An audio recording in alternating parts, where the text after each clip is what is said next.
Hello!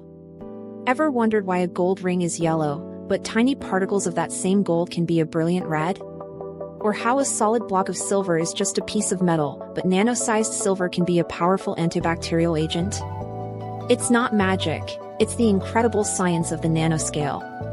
Today, we're going to explore why materials behave so differently when they are shrunk down to become nanoparticles. There are two main reasons for this dramatic change in properties.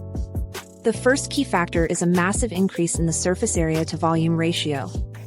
Think about a single cube of sugar. Now, imagine crushing that cube into a fine powder. You still have the same amount of sugar, but the total surface area that is exposed to the air or your coffee is now gigantic. Nanoparticles are just like this, but on an infinitely smaller scale. In a large, bulk material, most of the atoms are tucked away on the inside, surrounded by other atoms. But in a nanoparticle, a very large percentage of its atoms are on the surface. These surface atoms are less stable and more chemically reactive because they have fewer neighboring atoms to bond with, making them eager to interact with whatever is around them. This is why nanocatalysts work so well. Their huge surface area provides more space for chemical reactions to occur. The second, and more mind-bending reason, is the appearance of quantum effects. When things get this small, the normal rules of physics that govern our everyday world start to fade, and the weird, wonderful rules of quantum mechanics take over. The most important of these is called quantum confinement. In a large piece of material, electrons can move around freely, like people wandering through a huge open field.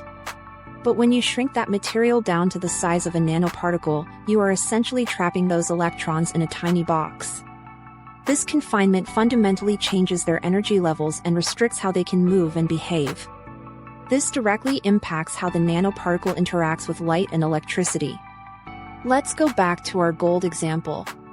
Bulk gold is yellow because its free-flowing electrons absorb blue light and reflect yellow light.